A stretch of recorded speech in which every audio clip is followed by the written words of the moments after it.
友们，感谢大家前来见证叶先生和秦小姐的喜事。怎么谁家都愿意把姑娘嫁给他呀？现场还不知道，叶晨不是一般人，他是大仙，能招来引电的那种。秦刚这回啊，可算是捡到宝喽。接下来，我们用热烈的掌声，有请今天的主角。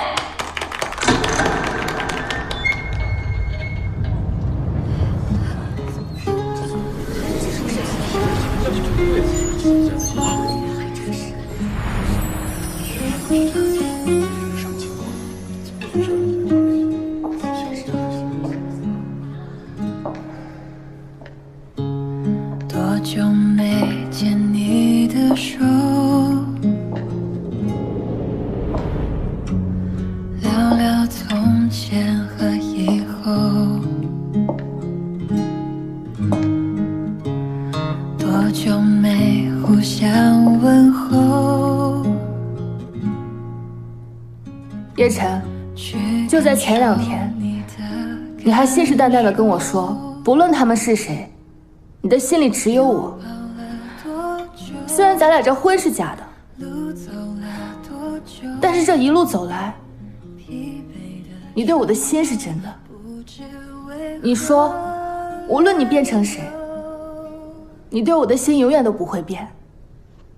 初然，让我信你，我信了。那你呢，叶晨？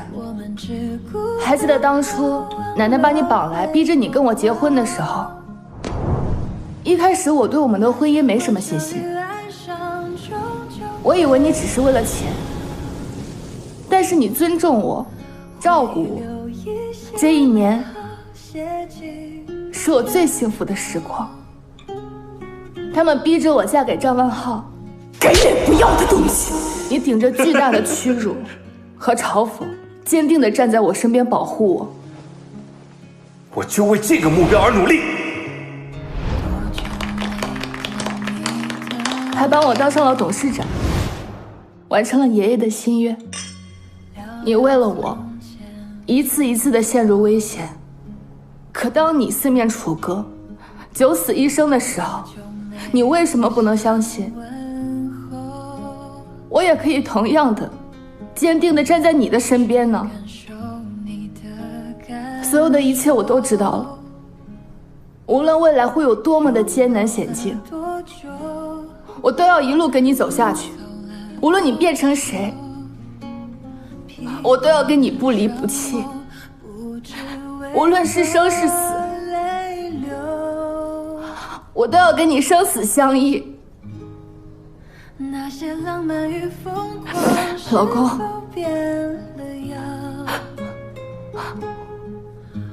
我爱你。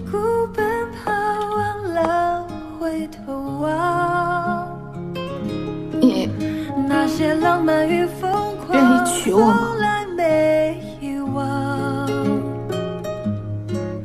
我们随波逐流，却不敢声张。那些欢笑与哀伤在胸口滚烫。我怎么会不愿意呢？多久了，我仍怀念他的模样。但这件事情得让我来。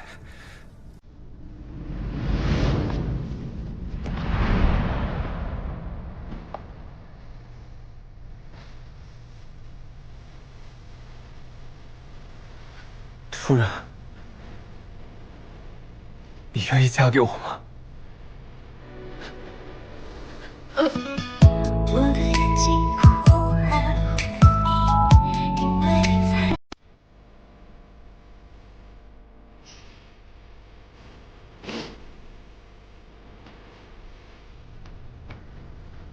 于是想念的回声，滴滴答答到青春，反反复复提醒心。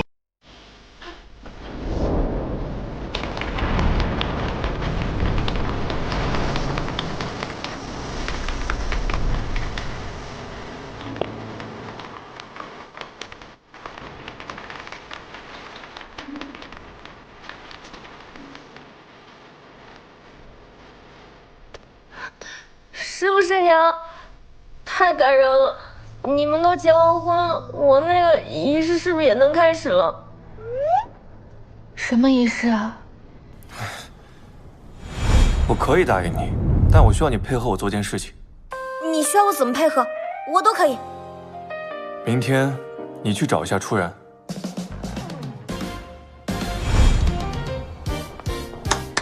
看，叶晨兄弟，今天这个场面，你还满意吧？多谢秦总成全。眼前的这一切，就是我叶晨最好的选择。天地为证，我秦傲雪今日正式拜叶晨为师。师傅，请喝茶。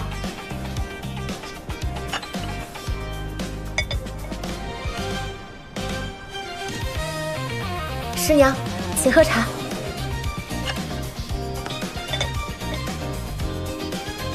师娘，以后徒儿一定会好好保护你的。谁要是敢欺负你的话，我就揍谁。我宣布，从今天开始，叶晨就是我秦傲雪的师傅了。你是怎么知道我身世的？那天我在花园里等你，没等来你，倒等来了王冬雪。萧小姐，唐总要见你。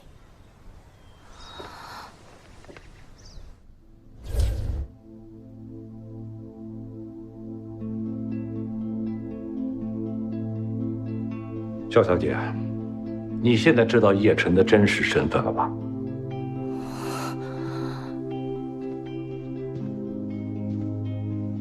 如果你真的爱叶晨，我希望你理解他，你离开叶晨，让他娶了秦傲雪，只有这样，他才可以拿到药方，找出杀害李阿姨的凶手，实现他父母的遗愿。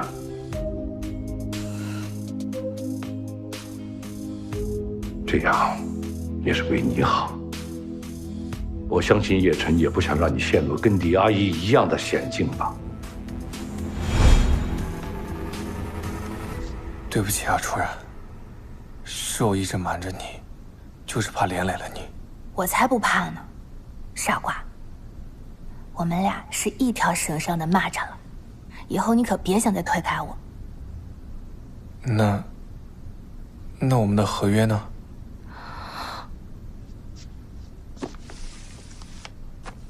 你说这个？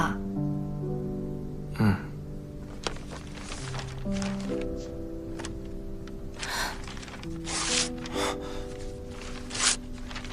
初然，你……我们之间还需要合约吗？不需要，我完全不需要。我们本来就是合法夫妻嘛。那既然已经合法了，要不要履行一下合法义务啊？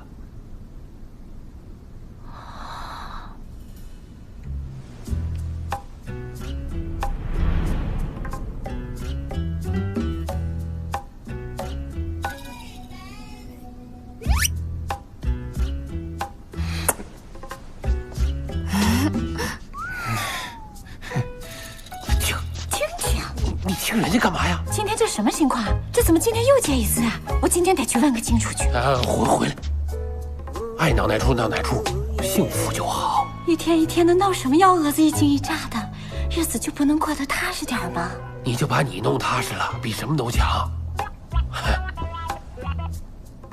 我发现你最近说话对我越来越嚣张了呀。没啊！我给你看一眼，好宝贝，啊。咚，好看吗？送我的。你这么多年，你跟着我呀，受苦了，我得表示表示。给我戴上。嘿嘿嘿。苦是苦了点儿，但是一想到我带着这个项链去给钱红叶看，他那个表情，我心里面就一点都不苦了。咱们家的日子越过越好了，看他们以后还敢再欺负咱们。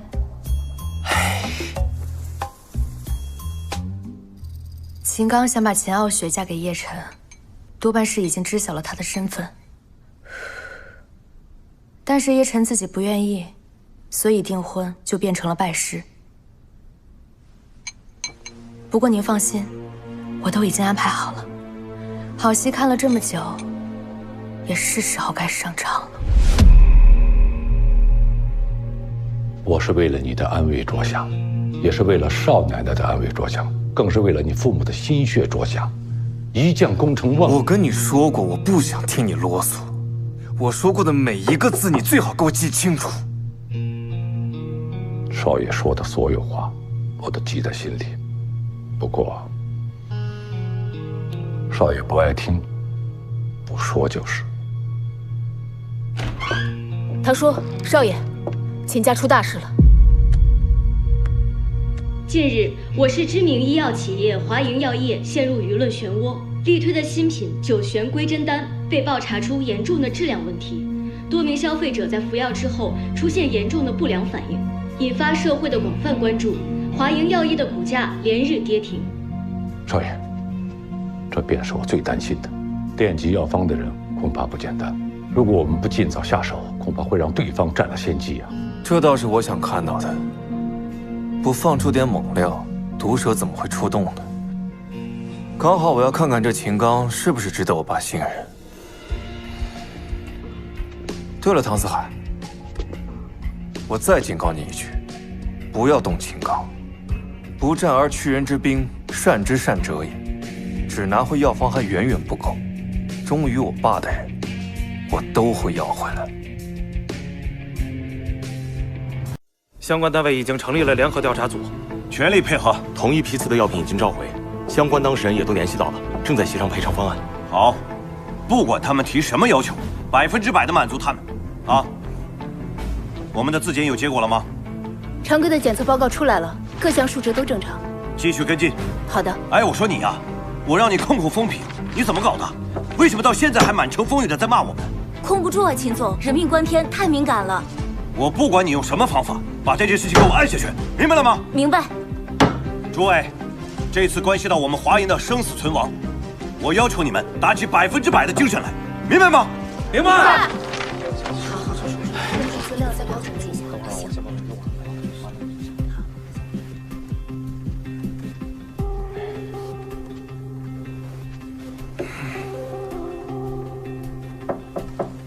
瞅着呢。你来干什么？出这么大事，我当然来看热闹了。哼，叶晨，我这忙着呢啊，没工夫跟你瞎闹。哎呀，说说吧，我能帮上什么忙？你帮我？虽然你的这些事儿跟我没有半毛钱关系，但好歹我也是小雪师傅嘛。再说了，这9旋归真丹是我们老祖宗的东西，万一真的就这么毁了，是我们整个国药的损失。你的好意我倒是心领了，虽然呢你是小雪的师傅，可你毕竟不是我们秦家人，所以这件事情就不劳你操心了。说到底，你还是信不过我。哎，老秦，你不是说要在我身上赌一把吗？怎么，底牌都还没揭开，你就不敢赌了？想赌是吧？好，那我就陪你赌一把。我倒要看看你这张底牌是什么花色。果然是好人物。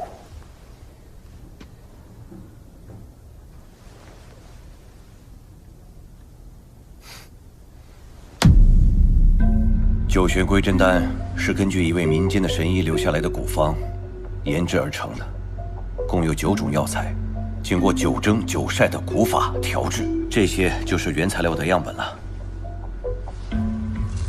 我们华盈药业为了研发这款产品，投入了大量的时间和资金，我对它的期望也很高，希望它能够成为我们公司的拳头产品，所以我们把关非常严格，从原产地对材料就经过仔细的检查。这次呢，出了事情以后啊，我们经过了常规的检查，没有发现任何问题。这进一步的细致检查可能要过一段时间才出结果。产生不良反应的患者都有什么症状？过敏、头晕、呕吐、腹水和黄疸，最严重的是肝衰竭。你怎么知道？有人在3期里面混入了土3期。这2样东西不光名字容易混淆，外形也极为相似。干燥后都是灰黄色的块根，切片纹理相近，不是资深的专业人士根本分辨不出来。而且土3期和3期一样，都含有皂苷 R1，日常的检查根本检测不出来。土3期不光没有药效，反而含有比洛烷生物碱，就会产生你刚才说的那些不良反应。能干这事儿的人，一定对9旋归真丹的生产工艺非常了解，一定是内鬼。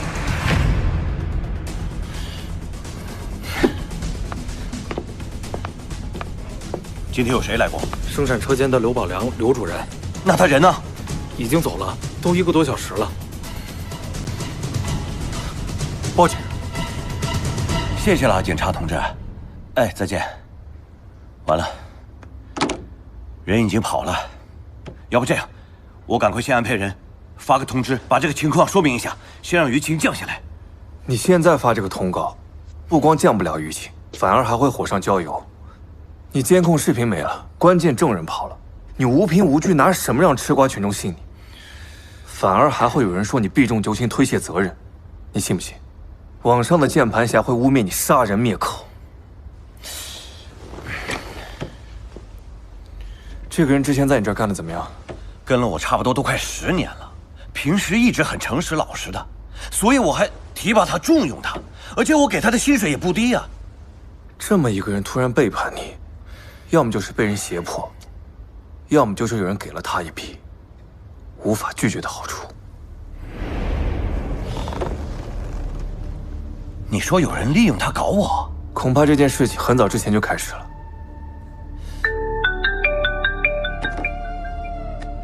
喂，哎，秦总，快说！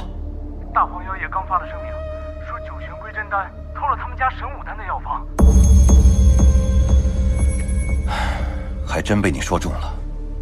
大荒药业发了声明，说我们的9旋归真丹偷了他们神武丹的配方，因为工艺流程不对，所以才出了问题。现在要正式起诉我们了。大荒药业，我们的老对手了。看来这次他是要落井下石了。我看不只是落井下石，是要把你推到井里，然后用石头砸死。听这个名字像是个日本药厂。是，这就是他们大中华地区的负责人，叫大荒一郎。宋家开酒会他也在。唐四海，谁给的照片？你跟大荒一郎在聊什么？只是随便聊了聊。聊怎么谋害秦刚是吗？你知不知道大荒一郎是什么人？生意人。是日本人。哪里人他都要做生意。他做的又不是生意。叶晨，我现在说什么你都不会信我了是吗？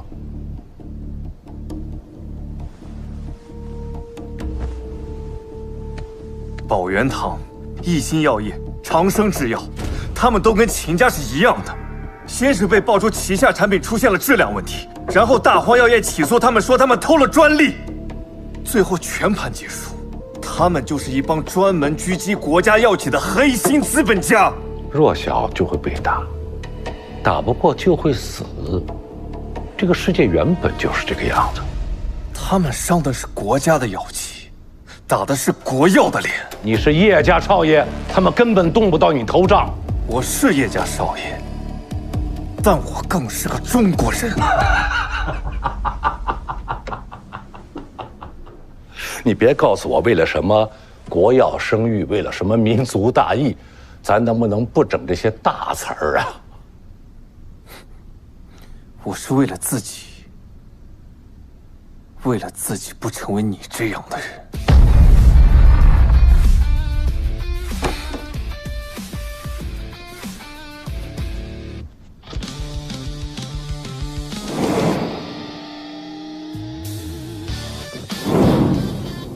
说吧，帮我，还是帮王东学？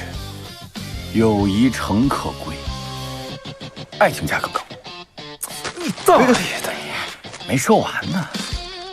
若为金钱过，二者皆可抛。哎，我跟你说啊，你但凡能把这件事给我了了，你可就是华银公司的大功臣呐。秦刚那老小子什么情况你知道的？他绝对不会在乎你那仨瓜俩枣的啊！说吧，找我有什么事？报告查委员，刘宝良，华银公司生产车间主任，调换酒泉归真丹原料的最大嫌疑人。放心吧，交给哥们我。这还差不多嘛。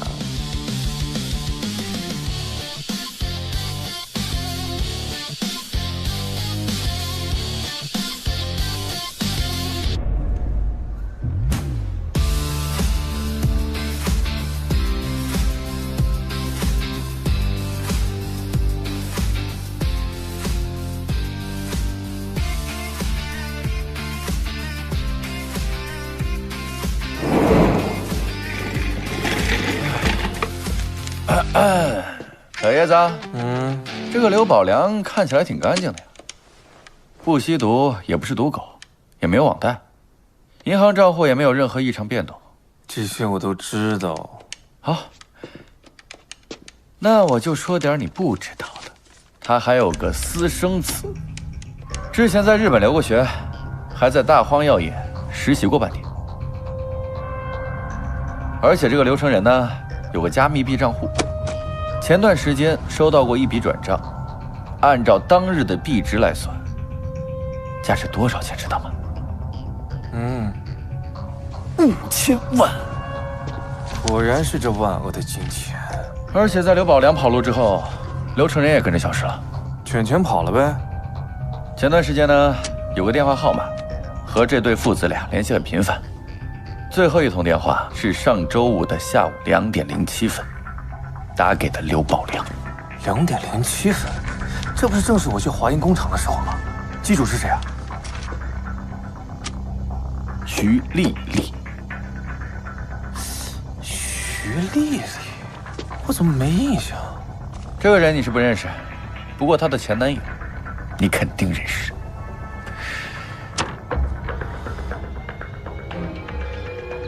我们前脚刚走，刘宝良就拿着硬盘跑路。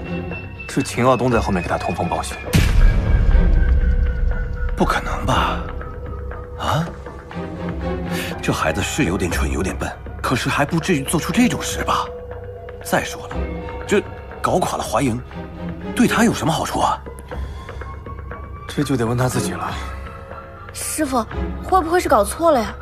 就算是这个号码，也不一定是我哥本人在用吧？啊？他现在人在哪儿？我安排他在厂里的监控室盯着呢。连上监控。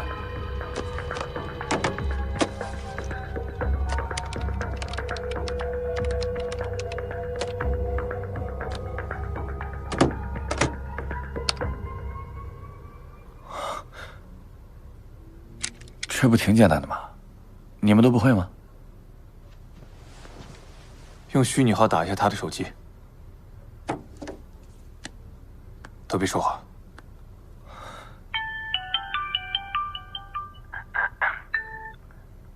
喂，有点脑子，但不多。逆子，这个逆子，他怎么能干出这样的事情来？以他的脑子，应该干不了这么大的事情。后面应该还有大荒集团。师傅，我哥可能只是一时糊涂了，他应该是被人利用了，他不会有意做伤害秦家的事的。老秦，你怎么看？东东这孩子本质不坏的，能不能再给他一次机会？好，那就再给他一次机会，希望他还有救。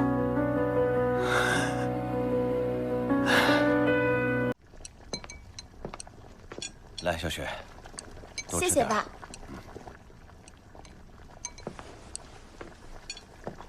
爸，回来了啊。今天家里是有什么喜事吗？哥，你没看到大荒药业开新闻发布会了，控诉咱们家抄他们的专利药方。啊，是，我正愁这事儿呢，爸，我特别愁，特别愁。按照大荒一郎的一贯作风，他只有拿到了我们九玄归真丹的药方，才会如此的有恃无恐。那爸，都这么严重了，咱们还这么吃吃喝喝呀？不管这个大荒一郎是从哪儿、通过谁得到的这个药方，都是假的。假的？嗯。东东啊，来。这个药方只有一份是真的，一直锁在爸爸办公室的保险柜里。来，坐下来吃饭啊！坐，我坐。哥，你知道爸这叫什么吗？将计就计，让这个大荒一郎先嘚瑟两天，回头到新闻发布会的现场当场戳穿他，看他还死不死心。爸爸平时教育你们的话都还记得吗？当然记得了，爸，你不是总说吗？虽然我们是生意人，但眼睛不能只盯在钱上。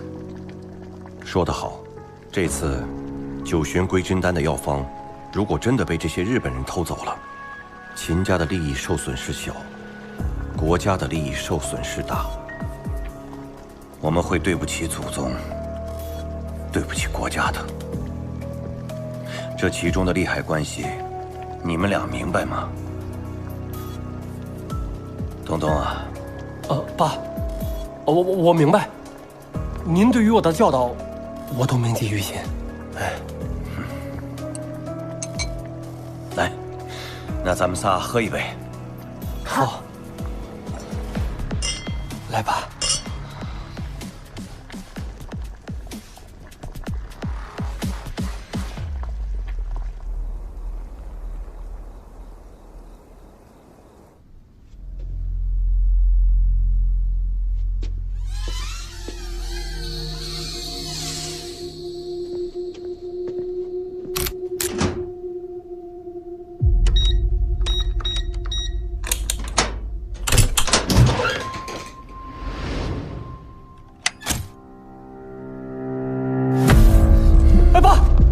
您听我解释，我这……爸，你这个畜生！爸，您先别生气。爸，这不是我想干的，是别人让我干的。爸，我是不是都跟你说清楚了？你怎么还能干这种事情？您听我说，我就干过这么一件坏事，我没干过别的。来人呐！给我蒙了心，把他给我带回家去，回去好好睡着的。爸，我自己打自己，您别生气了，您别生气了，别生气了。爸，我错了，爸，我真错了，爸，我真错了，爸，我真错，您听我说呀，爸，我错了，爸。秦总，我认为审秦耀东的事情先不着急，现在最主要的是想想如何应付大荒药业。欢迎各位朋友出席我们今天的发布会。我们大荒药业向来是以和为贵，这并不代表我们可以被人随便的欺负。但华银药业的九玄归真丹公然抄袭我们的生物丹，这种行为是绝不能容忍的。这药企竟然模仿外国人的东西！诸位，请看大屏幕，这边是神武丹的药方。10年前，我们已经注册过专利权。这边是九玄归真丹的药方。哇，这用的都是一样的药材啊！是啊，这不都是一样的吗？是什么？我想问问大荒先生，你是如何拿到九玄归真丹的药方的？这是一位正义的内部人士，实在看不下去华银药业这种毫无商业道德的恶劣行径，向我主动提供的。你这样的小偷，居然敢在这里大放厥词，和我们谈什么是正义？叶先生，乱说话是要负法律责任的。你的神武丹与九玄归真丹都属于同一个古方，而且都是残方，但唯一不同的是你偷来的。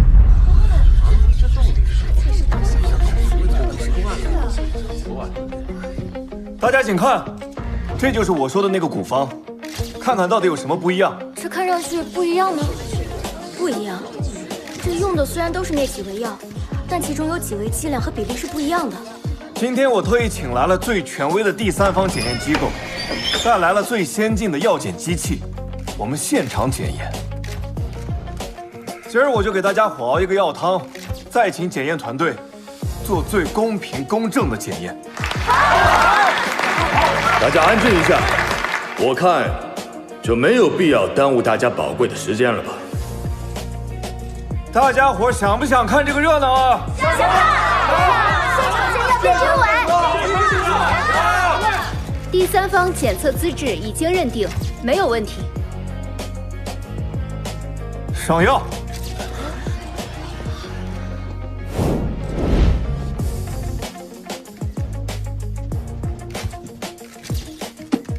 师傅，加油！你就等着看好戏吧。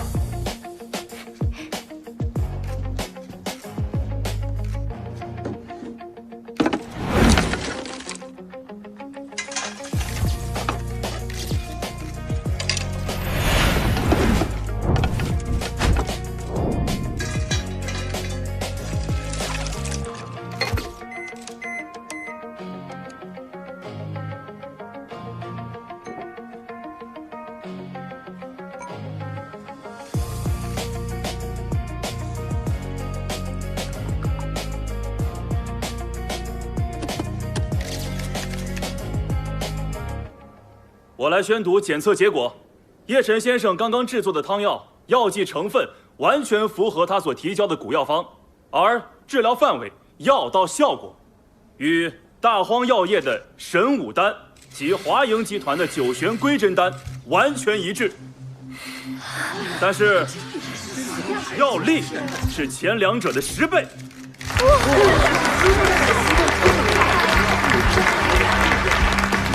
孙子遇到爷爷，你们那点能耐，怕就不耐看了。这不过只是巧合罢了。我们的专利在先，我们就是原创。我说的孙子就是你，拿着从我国偷走的古方，抢先申请专利，打压我国药企。你是真他娘的孙子！他偷走的药方，可不止这一个。宝元堂的宝元丸，一心药业的清心散，长生制药的回阳膏。都是今天同样的套路。是他们偷的？怎么这样啊？就是你这样胡说八道，不怕我去告你吗？你还要嘴硬是吗？你所有偷走的药方，都是来自我国古代的一本药典，而且那一定是你爷爷给你的，对吧？你有爷爷，我也有爷爷。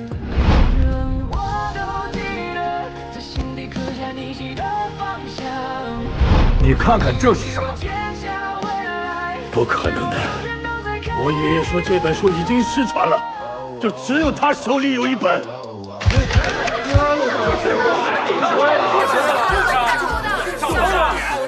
我再问问你，你爷爷手上这本青囊残卷是怎么来的？不敢说是吧？好，我来替你说。他爷爷就是一个强盗，从我们先辈手上活活抢来的。这个老头就是大荒药业的创始人，也是曾经臭名昭著的细菌部队的成员之一。王八蛋，偷了咱们的东西还倒打一耙！这也太不要脸了！小偷！小偷！不过你爷爷没有骗你，这本青囊残卷确实已经失传了。而这一本，是我爷爷通过散落在民间的药方，重新复原出来的。我说的够明白了吗？今天的发布会到此结束，后面我会给大家一个完美的解释。你说结束就结束了？你买通华阴公司生产车间主任刘宝良，将3期换成土3期，对华阴公司造成了不可估量的损失。还有那些现在还躺在医院里的病人，这笔账该怎么算？你说的这些是需要证据的，我有证人。好，进去。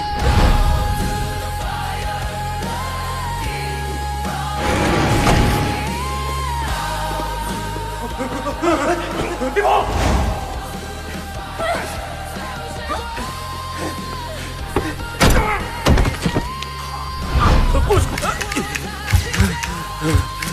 说吧。我冤枉啊，冤枉啊！是秦公子给打的钱，然后就是他给了我儿子5000万加密币，把3期混成土3期。我不是自己愿意干的，是他们逼我的呀。他们是怎么逼你的？就是我给他制作一种现象，然后他把曼陀罗掺在里面。太过分了！爸，先别着急。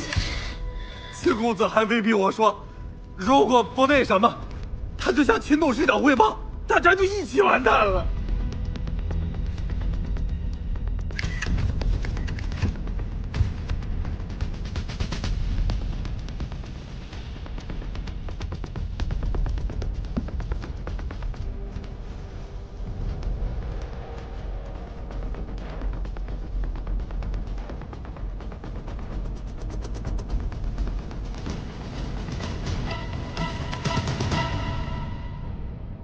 难怪一直查不出来呢，家贼难防。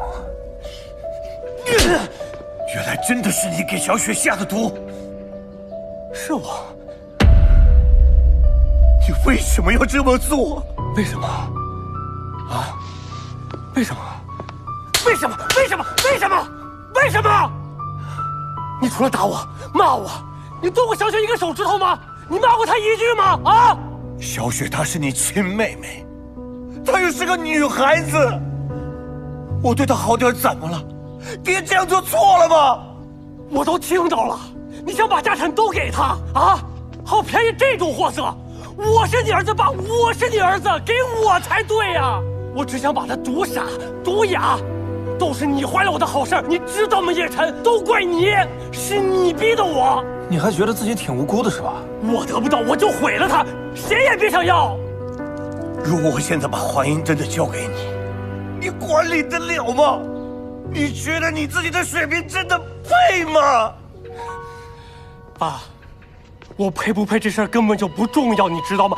重要是我要，谁也不能抢。你是我的儿子，你真的以为我不会管你吗？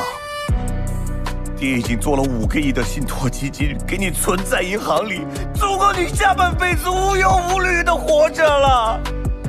5个亿，你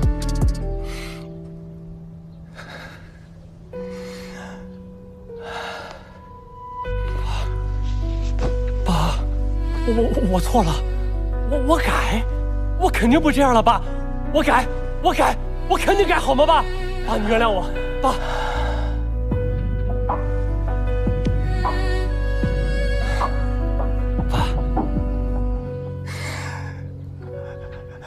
来人呐，把他带去警察局，该怎么处理就怎么处理吧。是。爸，你再听我说一句，大火一郎你对付不了，爸，我错了，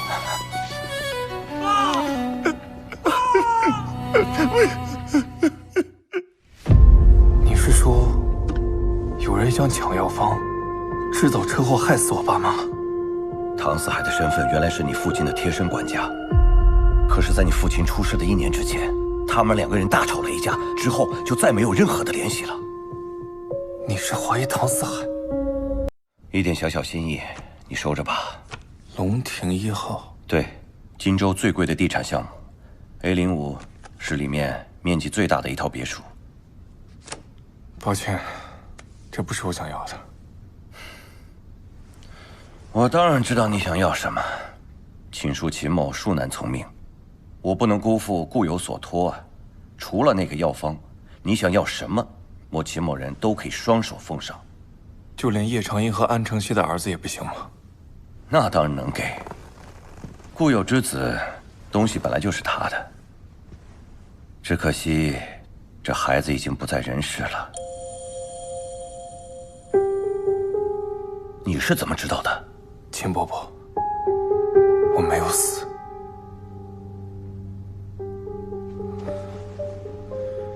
我就是叶长英和安承熙的儿子，叶晨。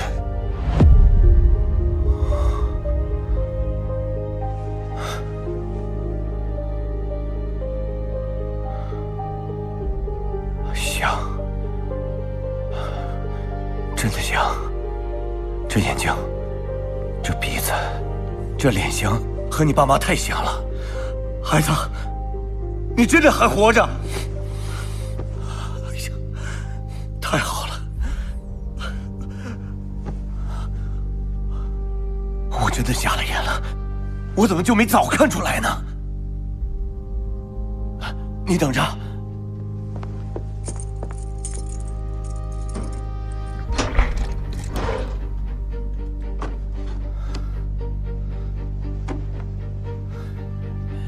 叶晨，给。当年，他想回国献出药方的时候，曾经秘密来找过我，让我保管好这个存有部分资料的 U 盘。当年那场车祸，恐怕不是意外。你是说，有人想抢药方，制造了车祸，害死我爸妈？包括你的出现和李阿姨的死，这些可能都是计划的一部分。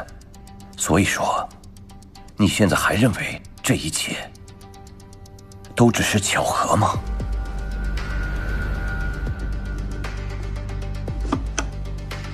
你们家出事之后，叶家曾经派人出去找过你，可是也同样没有找到你的线索。后来又传来了消息，说你已经死了。他可不是这么跟我说的。现在看来，他故意把你藏起来。唐四海的身份原来是你父亲的贴身管家，可是，在你父亲出事的1年之前，他们2个人大吵了一架，之后就再也没有任何联系了。您是怀疑唐四海？我怀疑每一个人。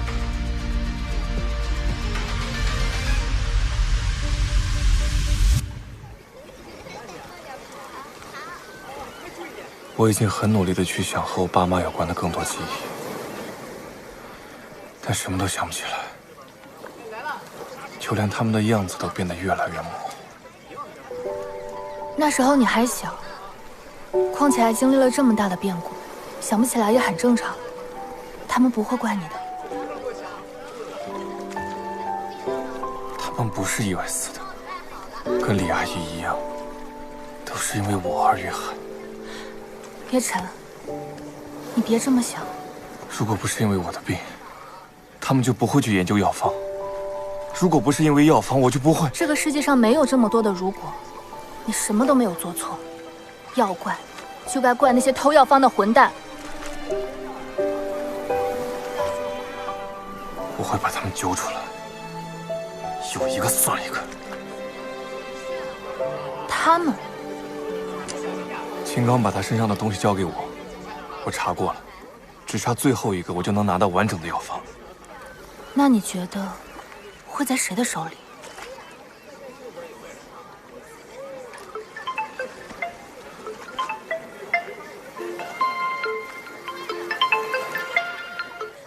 你怀疑是唐四海？如果秦刚说的是真的，那唐四海还跟我父母的死有关，李阿姨的事他也脱不了关系。楚然，无论他是什么身份，这帮人我一定不会放过。我希望你能带着爸妈去外面躲一躲。你在说什么？我们俩不是说好的吗？有任何困难，我们都要一起面对。我会永远陪在你的身边。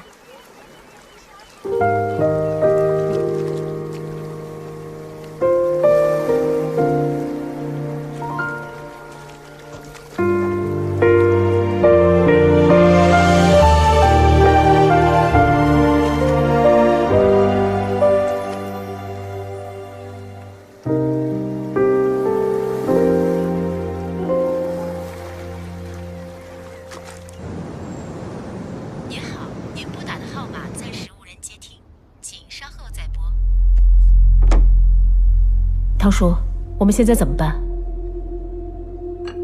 你不觉得现在事情越来越热闹了吗？该登场的人都登场了。叶晨想要保住药方，恐怕没那么容易。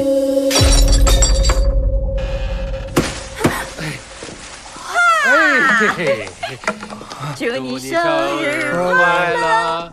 祝你生日快乐，祝你生日快乐，祝你生日快乐，生日快乐！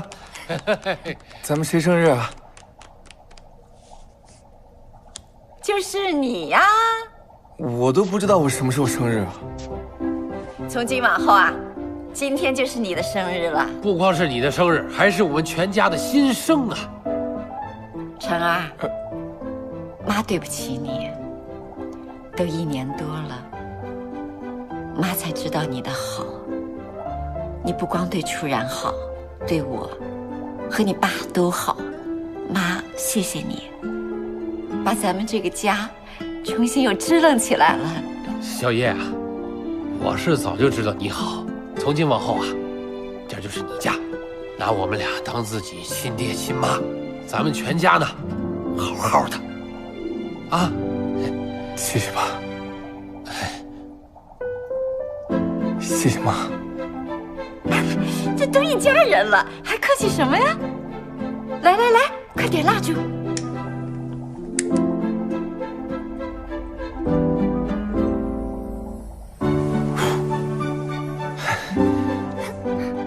许的什么愿？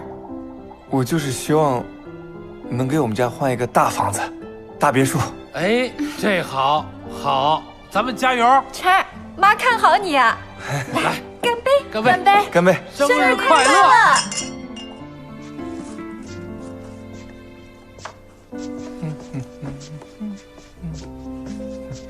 哎，你为什么跟爸妈说要换房子啊？咱们住在这里不好吗？好啊，特别好，这是让我唯一感觉有家温暖的地方。那你为什么这么说呀？现在不是特殊时期吗？秦刚为了感谢我，就送了我一套大房子。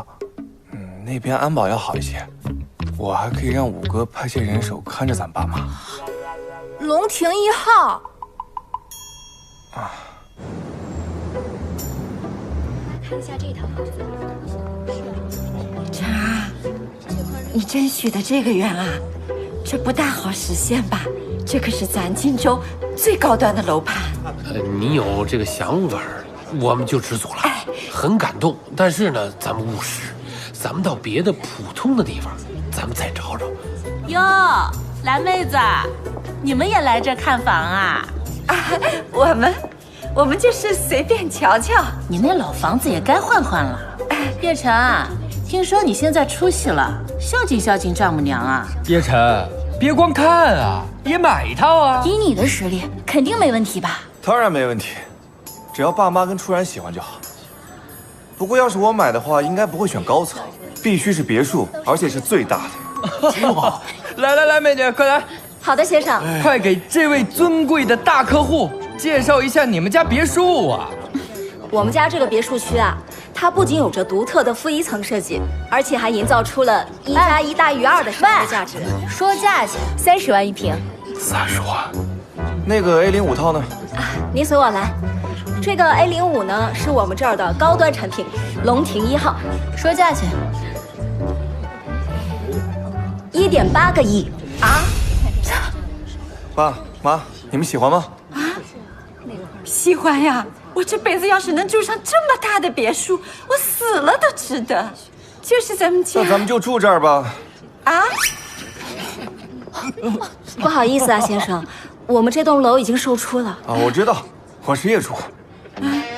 叶晨，咱能醒醒吗？别做那白日梦了，行吗？瞎话张嘴就来。我今天不是来看房的，我是来收房的。这是你们的房卡，检查一下。好的，先生。这次还会有奇迹吗？尊贵的 A05栋业主叶晨您好，欢迎回家。叶先生，欢迎回家。走，走啊！哎呦，哎呦，天哪，太豪华了！哎呦，天哪！哎呀，你看，这都是手工的！哎呀，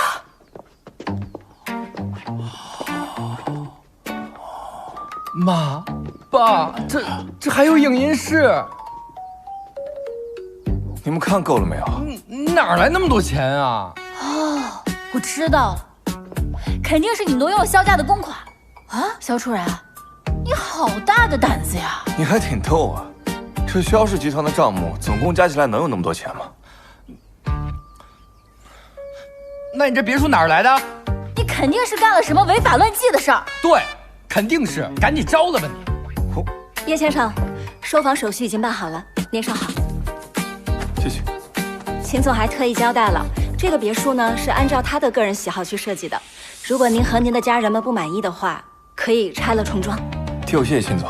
好的。秦总，秦刚送你的？不用没说自己买。龙庭1号的大别墅，我就住上了。晨儿，我还要谢谢你啊。没事嘛。哎，怎么这就走了？不再看看了？哎呀，就走了？1楼都这么好了，那2楼不得更豪华吗？哎呀，有空常来坐呀。你爸我活了半辈子，没想到这次让老二一下骑到了我头上。不是秦刚这个老糊涂，还眼瞎了吧他？后洞本来应该是我的，这别墅也应该是我的。我的大别墅啊！喂，还真让你给说着了，叶晨真拿了秦刚的别墅。嗯，明白。你赶紧安排，我这儿先搅和着。